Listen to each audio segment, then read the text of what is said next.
Je m'appelle Alexandre, j'ai 33 ans et donc moi je suis papa d'une petite de 2 ans qui s'appelle Chloé.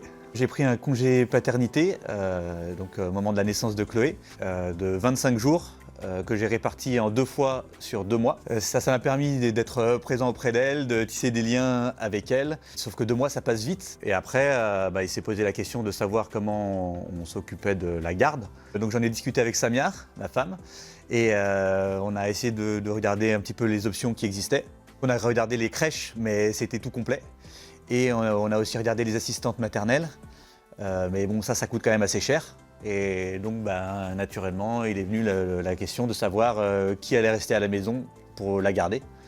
Et moi, j'avais quand même bien envie de continuer de tisser des liens et d'être un peu plus présent pour Chloé. Samia a eu une super opportunité professionnelle, ça lui permettait d'évoluer dans son taf.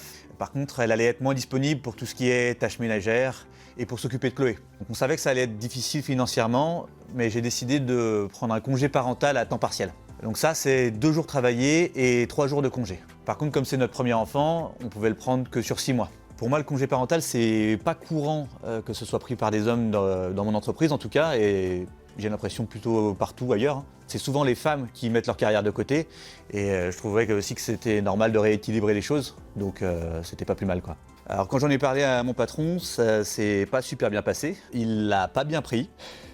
En tout cas, il m'a fait comprendre qu'il préférait que je le fasse pas, parce que moi je suis développeur informatique et on a des moments de rush.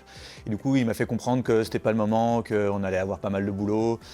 Et même s'il n'est pas misogyne de base, il m'a fait comprendre que c'était mieux si c'était Samia qui prenait le congé à ma place. Je suis allé voir le DRH du coup, mais qui comprenait pas non plus pourquoi je voulais prendre le congé parental, donc c'était pas évident. À force d'en parler à droite à gauche, j'ai rencontré Michel, qui est notre délégué syndical, et qui m'a expliqué mes droits, les arguments à faire valoir auprès de mon N+1 et les démarches pour faire le dossier de demande. Moi j'ai essayé de lire un petit peu au départ, même si je suis pas très administratif, toute la documentation mais j'y comprenais pas grand chose. Si j'allais être indemnisé par la CAF, par la CPAM ou par mon employeur. Elle m'a tout expliqué simplement, clairement. C'était un petit peu le congé parental pour les nuls Donc elle a vraiment pu m'aider à me débrouiller autour de tout ça. Donc j'ai fait une lettre recommandée pour informer mon employeur donc un peu plus de 2 mois avant le début du congé. Et au final, tout s'est bien passé.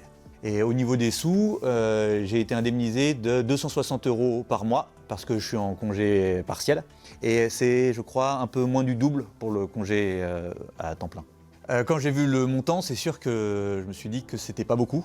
J'en ai parlé à Michel, mais même si elle est d'accord, elle m'a dit que c'était comme ça Par contre, elle m'a dit que dans son syndicat, la CFTC, ils se battent pour que le congé parental soit indemnisé jusqu'à 80%.